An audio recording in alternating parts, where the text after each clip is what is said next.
बिस्मिल्लाहिर्रहमानिर्रहीम अस्सलाम वालेकुम। Welcome to my terrace garden. जी कैसे हैं आप? आई होप सब ठीक होंगे। आज जनाब मैं अपने टेरेस गार्डन में मौजूद हूँ और मैं आप देख रही हैं ये क्या गली सड़ी झाड़ियाँ दिखा रही हूँ। ये जनाब गली सड़ी झाड़ियाँ, एक हफ़्ता हुआ इनकी केयर मैंने छोड़ी है। ये मेरे मिर्चों का पौधा चेक करें आप, 8 से 10 फीट तक इसकी हाइट हो चुकी है। छोटे छोटे हरी मिर्चों के पौधे होते हैं, लेकिन मेरे पौधे इतने लंबे क्यों हुए, क्या वजह होगी? इन्होंने सब्ज़ी नहीं दी लगी, इनके ऊपर कोई फ्रूट नहीं लगा। तमाम बातें आज की वीडियो में आप लोगों के साथ शेयर करने वाली हूँ। क्या ऐसी वजह है कि भिंडियों कोई भी पौधे जो हैं सब्ज़ियों के, फ्रूट के इस तरह बड़े हो जाएं और अपनी हाइट जितनी अब नॉर्मल हाइट उनकी हो जाए, होने की वजूहात क्या हैं? आज ये सब कुछ आप लोगों के साथ शेयर करूँगी इंशाल्लाह। फूल भी इनके ऊपर लगते थे, पर एक भी, बेशुमार फूल लगते थे लेकिन झड़ जाते थे। एक भी मिर्च नहीं लगी और इनकी हाइट आप चेक करें आप, कितने छोटे छोटे मिर्चों के पौधे होते हैं। तो इसके पीछे एक वजह है जो कि मुझे मेरे अंकल हैं उन्होंने मुझे समझाई। भिंडियों की हाइट भी 10-12 फीट तक चली गई है, ये देखें। और मैंने क्या क्या इसका करना था, ये सारा आज आपके साथ शेयर करती हूँ जनाब। मैंने भिंडियों के पौधे और ये मिर्चों के पौधे को उखाड़ना शुरू किया है और इसकी तमाम मिट्टी जो है मैं गमलों से निकाल दूंगी और इस मिट्टी का इन्हें सारा काम ख़राब किया है। अच्छा, मेरे अंकल है, मैंने कहा अंकल भिंडियाँ तो लगती है, भिंडियाँ बड़ी, आप लोगों ने भी देखी होंगी मेरी वीडियोस, जो रेगुलर देखते हैं उन्होंने देखा होगा कि बड़ी भिंडियाँ भिंडियों पे लगी, लेकिन जिस तरह लगनी चाहिए ना उस तरह लगी नहीं। और अब जो है मौसम भी भिंडियों कुछ जा रहा है और पकी हुई भिंडियाँ छोटी छोटा साइज़ होते हैं और वो पक जाती हैं, पकाने के काबिल ही नहीं होती हैं। और कुछ मिली बग्स ने हमला करके पागल कर दिया था भिंडियों के पौधों को, और मैं स्प्रे कर कर के बस उनकी केयर करती रही हूँ। बीच में मैं 1 वीक के लिए इस्लामाबाद गई हूँ, बस वापस आई हूँ तो भिंडियों के ऊपर मिली बग्स ने कोई जगह नहीं छोड़ी थी, इतनी वो फैल गई थी। तो एंड क्या हुआ कि मुझे उनको यही फ़ैसला करना पड़ा कि इनको अब छोड़ दूं और इनको उखाड़ दूं। इनका मौसम, इनमें नई सब्ज़ियां उगाते हैं क्योंकि सितंबर अक्टूबर फिर से नई सब्ज़ियां, फल उगाने का जो सीज़न है, नए पौधे जो हैं लगाने का सीज़न जो है वो स्टार्ट हो गया है। तो जनाब मैंने वजह क्या बनी है, पहले तो हम ये बात शेयर करते हैं। मैंने कहा अंकल मतलब क्या वजह हुई है, इतने बड़े बड़े मिर्चों के पौधे हो गए और देखें ज़रा एक मिर्च नहीं लगी है। फूल भी लगते थे पर नहीं लगी। उन्होंने जब देखा उन्होंने कहा ओए होए, मैंने तो अपनी ज़िंदगी में इतने 10-10 फीट तक हरी मिर्चों के पौधे, तो छोटे छोटे होते हैं, नीचे नीचे रहते हैं, तो ये किस तरह हो गया ना। फिर मैंने बताया तो कहते हैं इसमें मेन वजह जो है वो है मिट्टी का यूज़।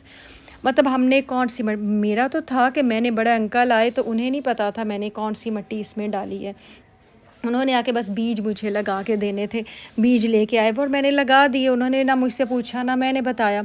मैंने इसमें बड़ी जी वेल ड्रेन्ड सॉइल होनी चाहिए, मैंने गार्डन सॉइल, मेरी वो रेतली मिट्टी है गार्डन की भी मेरी, वो बीच में सैंड मिक्स करके और बीच में बाकी फर्टिलाइज़र वगैरह डाल के मैंने अपनी तरफ से बड़ी ज़बरदस्त किस्म की सॉइल मिक्सचर तैयार कर लिया। मैंने कहा अब तो जनाब मेरे पौधों में खूब फले फूले, वाकई वो खूब फले फूले, लेकिन कोई उनके ऊपर उस तरह का फल नहीं लगा जैसा मुझे चाहिए था। और मिर्चियों ने तो बिल्कुल ही मुझे हैरान परेशान कर दिया।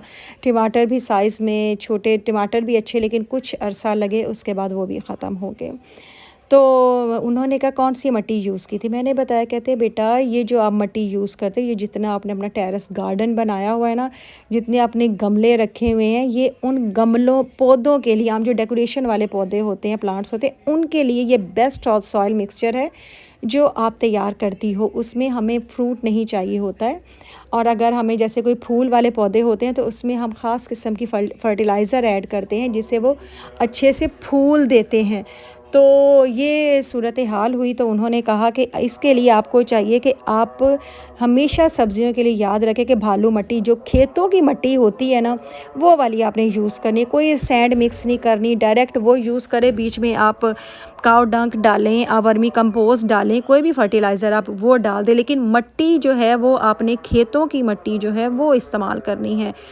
उससे तभी तो ये वो पौधों के लिए, हमारी सब्जियों के लिए, फलों के लिए वो मिट्टी होती है, ये बेटा डेकोरेशन के लिए होती है। मैं तो सुन के हैरान रह गई कि ऐसा भी होता है कि मिट्टी से इतना फ़र्क पड़ता है। वो आपने आपको भी दिखाया कि किस तरह मिर्चों के पौधे 10-10 फीट के हो गए और इस मिट्टी की वजह से ऐसा हुआ है।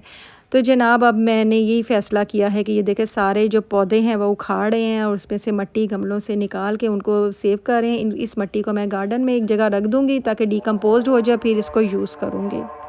अब ये देखें ये भिंडियों के हमने उखाड़ के रखे हुए, देखिए इसके ऊपर मिली बग्स मैं आपको दिखा रही हूँ और भिंडियाँ ऊपर इतनी लगी हुई हैं, लेकिन मिली बग्स ने पागल उन्हें कर दिया था। तो इस तरह ये हमने निकाल के रख लिया और साथ वाले जो हम जितने भी गमले हैं ना वो खाली कर रही हूँ, क्योंकि इनमें मैं अब खेत की मिट्टी जो है ना वो ला के डालूँगी और नई जो है सब्ज़ियाँ उगाऊँगी और आप लोगों के साथ ज़रूर शेयर करूँगी। देखिए आपके किचन गार्डनिंग में मिट्टी कितनी अहमियत रखती है, हम लोगों को अंदाज़ा ही नहीं था, स्पेशली मुझे तो अंदाज़ा नहीं था। मैं बड़ा अपने आप को कि मुझे ये डेकोरेट, क्योंकि मैंने सब्ज़ियां जो है ना वो फ़र्स्ट टाइम जो है ना अपने घर में जो है इस तरह उगाई हैं, वरना अंकल आते थे वही करके सारा कुछ दे जाते थे, मैंने कभी देखा भी नहीं। हाँ, उतार के सब्ज़ी खाई ज़रूर है, लेकिन मुझे अंदाज़ा पता नहीं था कि क्या कौन सी खाद यूज़ करते हैं, कौन सी मिट्टी यूज़ कर रहे हैं।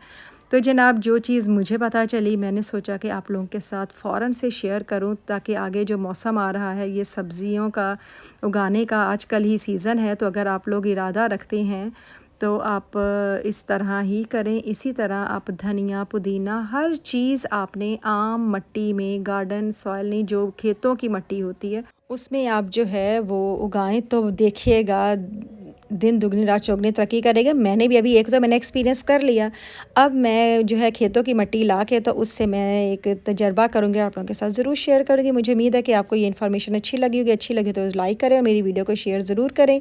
मुझे इजाज़त दें, अपना बहुत ख्याल रखें, दुआ में याद रखिएगा। इंशाल्लाह फिर हाज़िर होंगी किसी नई वीडियो के साथ, तब तक अल्लाह हाफ़िज़।